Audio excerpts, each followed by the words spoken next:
Market లో invest చేసి మీ డబ్బులు డబుల్ చేసుకోవాలనుకుంటున్నారా? సుందరరామిరెడ్డి గారి లైవ్ సెమినార్ కి అటెండ్ అవ్వండి.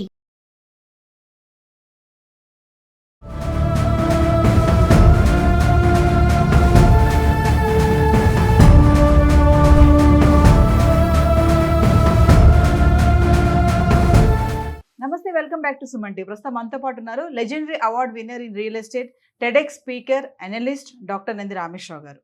నమస్తే సార్. సార్, మరి పహల్గామ్ టెర్రరిస్ట్ అటాక్ మీకు తెలిసిన విషయమే, చూస్తున్నా మొత్తం అంత న్యూస్ ఛానల్స్లో అదే ఉంది. అంటే దీన్ని మీరు ఎలా చూడొచ్చు అంటారు? మీ అనాలిసిస్లో ఏం చెప్తారు జరిగిన దానికి? అనాలిసిస్ చేయాలంటే కొన్ని సంవత్సరాలు కూడా జరుగుతుంది మనకి. యుద్ధం అనేది నేను చాలాసార్లు చెప్తాను. నెగోషియేషన్ అనే వర్డ్ ఉంది. నెగోషియేషన్ అంటే ఏంటి? రియల్ ఎస్టేట్లో తీసుకున్న ఒక బయ్యర్ ఒక సెల్లర్ విష్ ఉంటుంది. వాళ్ళిద్దరు విష్ రీచ్ అవ్వడానికి నెగోషియేట్ చేస్తాం. సెల్లర్ ఎప్పుడు ఇక్కడ ఉంటాడు, బయ్యర్ ఎప్పుడు ఇక్కడ ఉంటాడు, మధ్యలో ఏజెంట్గా కన్సల్టెంట్గా మనం బ్రిడ్జ్ చేస్తాం కదా. అలాగే పాకిస్తాన్కి ఇండియాకి వస్తుంటాయి పోతుంటాయి వస్తాయి. బట్ ఈసారి చాలా దారుణంగా ప్రవర్తించారని చెప్పవచ్చు. ఎందుకంటే 20 మంది ఆల్మోస్ట్ యాజ్ ఆఫ్ టుడే 26 మంది చనిపోయారు, ఎంతోమంది గాయపడ్డారు, వందల మంది. సో దారుణంగా మనుషులు నిర్మానుషంగా షూటెడ్ సైట్ లాగా షూట్ చేయడం అనేది చాలా బాధాకరమైన విషయం. ఎందుకంటే ఎవరు హ్యాపీగా ఉండరు, ఇంక్లూడింగ్ వాళ్ళ కమ్యూనిటీ లోకల్లో కూడా ఫీల్ అవుతున్నారు. వాళ్ళు కూడా మనకు సపోర్ట్ చేస్తున్నారు. యాక్చువల్లీ వాళ్ళ కమ్యూనిటీ ఇప్పుడు మనకు సపోర్ట్ చేయదు. ఈ జరిగిన సంఘటన చూసుకుంటే కనుక ఈ 26 మంది అఫీషియల్ అన్అఫీషియల్ ఎంతమంది ఉన్నారో మనకు తెలియదు. ఎందుకంటే ఒకసారి ఫుల్ ఫిగర్స్ రావు. అక్కడ మన ప్రయాగరాజ్ వచ్చిందంటే జనాలు వచ్చిందంతా చెప్పిందంత తెలియదు. అక్కడ కూడా కొంతమంది చనిపోయారు. అట్లాంటి పాకిస్తాన్ అనేది ఎప్పుడు కూడా గోడ మీద పిల్లి వాడటం, అవసరం ఉన్నంతసేపు ఒకటి, అవసరం లేనప్పుడు ఒకటి. అందుకని ఇప్పుడు మన ఇండియన్ ప్రైమ్ మినిస్టర్ కూడా is very serious and strict about the actions. ఎందుకు ఇప్పుడు మనం చూసుకుంటే ఆరిఫ్ అని ఒక ఆయన ఉన్నాడు, ఆయన మెయిన్ వన్ ఆఫ్ ది నిందితుడు. ఆయన ఇల్లు మన వాళ్ళు కూల్చేశారు. అట్లానే ఆదిల్ అని ఒక ఆయన నివాసం కూల్చారు. సో ఇప్పుడు ఇండియా పాకిస్తాన్ చూసుకుంటే మన స్ట్రెంగ్త్ ఎక్కువ ఉంది, మన వాళ్ళు వాడుకోవట్లేదు. స్లోగా ఎందుకు వాడడం అని మనం వాడడం అంటూ మొదలు పెడితే దాని బ్యాక్అవుట్ ఉండదు. ఆల్రెడీ మన బలగాలు ఎయిర్ ఫోర్స్ నుండి నేవీ షిప్ దగ్గర నుండి ఆర్మీ వరకు అందరూ స్పెషల్గా రెడీ చేస్తున్న బెటాలియన్స్ వెళ్తున్నాయి. అట్లానే బార్డర్ సిక్ బిఎస్ఎఫ్ కానీ సిఐఎస్ఎఫ్ కానీ వీళ్ళు కూడా ఉన్నారు. చాలా పారామిలిటరీ అందరినీ కూడా రెడీగా పెట్టారు. వాళ్ళు ఎక్కువ ముందు వెనక తోకూపారు అనుకోండి మొత్తం స్మాష్ చేస్తారు.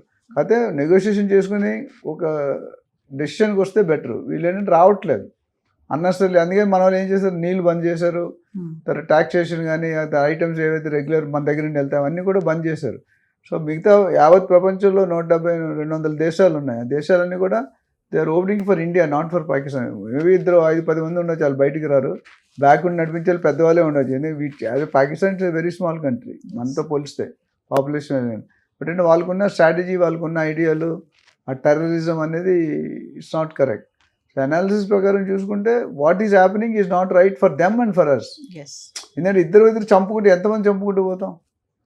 ఒక హ్యుమానిటేరియన్ గ్రౌండ్స్లో ఒక రీజన్ ఉంటుంది. మధ్యలో చాలా రోజులు గ్యాప్ వచ్చింది కదా, కాశ్మీర్ మాకు ఇచ్చేసాడంటే ఎందుకు ఇస్తారు? సో ఇదేంటంటే ఇది నెవర్ ఎండింగ్ ప్రాసెస్. ఈసారి మాకు సీరియస్గానే అవుతుంది. వార్ డిక్లేర్ అవ్వచ్చు. డిక్లేర్ అయితే వాళ్ళు ఎక్కడ మన దాడికి తట్టుకోవడం కష్టం. ఎందుకంటే మనం అన్ని విధాలుగా డెవలప్ అయ్యాం.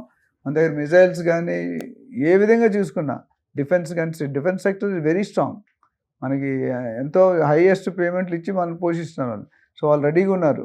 మనకు సిగ్నల్ ఇస్తే ఇప్పుడు కొద్దిగా ఇస్తున్నారు. లైన్ ఆఫ్ ఎల్ఓసి ఉంటుంది, లైన్ ఆఫ్ కంట్రోల్ దాటి వస్తున్నారు వాళ్ళు. దాటి వచ్చినప్పుడు మనం సడన్గా ఎవరు లేనప్పుడు చూసి చేశారు. ధైర్యం ఉంటే 1-1 ఉన్నప్పుడు మాట్లాడాలి. అలా లేకుంటే వెన్నుపోటు పుట్టారంటారు కదా, ఎవరు లేనప్పుడు అమాయకులు కాల్స్తే జవాన్ల మీద రావాలి, అప్పుడు వాళ్ళు అటాక్ చేస్తారు. నార్మల్ మనుషులు ఎట్లా కాపాడుకుంటారు? టూరిస్టుల పైన అటాక్ చేయడం అనేది ఎప్పుడు జరగలేదు అంటున్నారు. లాస్ అండి. అంటే వాళ్ళ ఇంటిగ్రిటీనెస్, ట్రాన్స్పరెన్సీ బయటపడుతుంది కదా, వాళ్ళు కావాలని కయ్యానికి కాలు దూవుతున్నారు అంటాను నేను.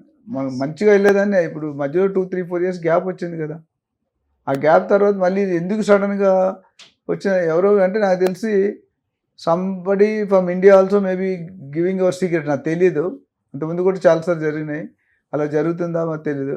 అట్లని ఇప్పుడు అక్కడ ఉన్న వాళ్ళు కూడా మనకు సపోర్ట్ చేస్తారు. ఇప్పుడు మన ఇండియన్స్ పాకిస్తాన్లో ఉన్నారు, పాకిస్తాన్ వాళ్ళు ఇండియాలో ఉన్నారు. రెండూ కరెక్టే. కొంచెం సెలబ్రిటీస్ పేరు చెప్పిన వాళ్ళైతే వాళ్ళకే సపోర్ట్ చేస్తారు, ఇన్ని కోట్లు సంపాదించి. సో ఓవరాల్గా what is happening is not right for India as well for Pakistan and for the entire world. ఇప్పుడు వీళ్ళు చూసి మిగతా వాళ్ళు కూడా మొదలు పెడతారు. ఇప్పుడు ఆల్రెడీ ఇజ్రాయెల్ ఇరాక్ జరుగుతుంది, యుక్రెయిన్ రష్యా జరుగుతుంది, ఈ పాకిస్తాన్ ఇట్లా గొడవలు యుద్ధాలు చేసుకుంటూ పోతే ఇంక మిగలదు ఎవరు. At the end of the day 0 level అయిపోద్ది, పాపులేషన్ అనేది తగ్గిపోతుంది. ఇంకా సార్ మరి హైదరాబాద్లో ఉన్నటువంటి ఎవరైతే పాకిస్తానీలు ఉన్నారో అందరినీ కూడా బ్యాక్ వెళ్ళిపోవాలి 48 అవర్స్లో అన్నమాట, టైం కూడా వస్తుంది, ఇంకా వీసా అయిపోయిన వాళ్ళు కూడా ఉంటున్నారంట, వాళ్ళందరినీ కూడా అదే వెళ్ళిపోమంటారు. వాళ్ళు ఏంటంటే ఇండియాలోనే ఉండి ప్లాన్ చేస్తారు టెర్రరిజం. మెయిన్ బాస్ అక్కడ ఉంటాడు, ఆయన కూడా ఆల్రెడీ చంపేస్తారు అనుకుంటున్నా, తెలుసా మెయిన్ పర్సన్ అల్తాఫ్ కూడా ఐ థింక్ ఆల్రెడీ ఖతం చేశారు.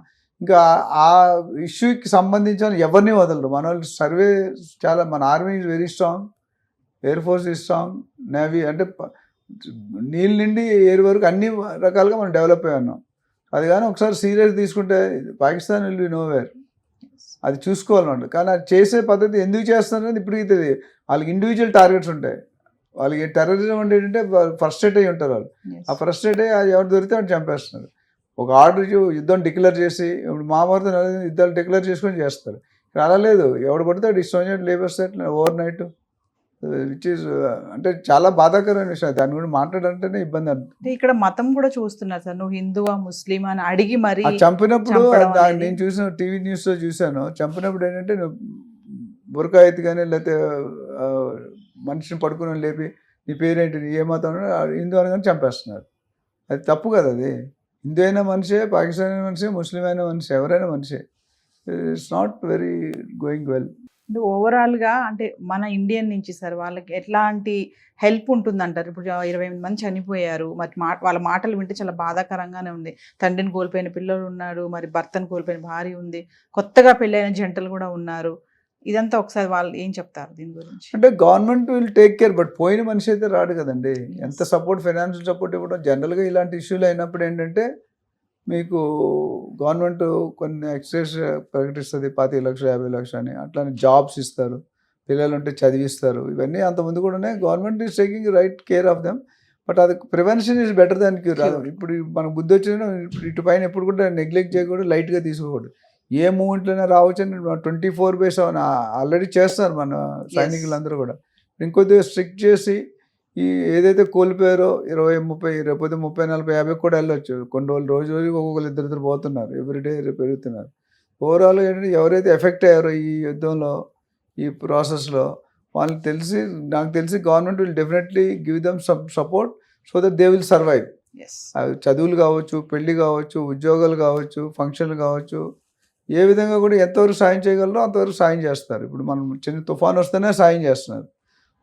మొన్న బుడమేరు కానీ లేకపోతే హుడూడ్ కానీ వచ్చాడు, చాలా సపోర్ట్ చేశారు గవర్నమెంట్. అట్లని వీళ్ళు కూడా సపోర్ట్ డెఫినెట్గా చేస్తారు, చేయాల్సిందే, వేరే రూల్. ఎందుకంటే గవర్నమెంట్ కూడా స్టేబుల్ గవర్నమెంట్ ఉంది, మెజారిటీ గవర్నమెంట్ ఉంది, వాళ్ళు తీసుకునే డెసిషన్ ఎవరు కాదు.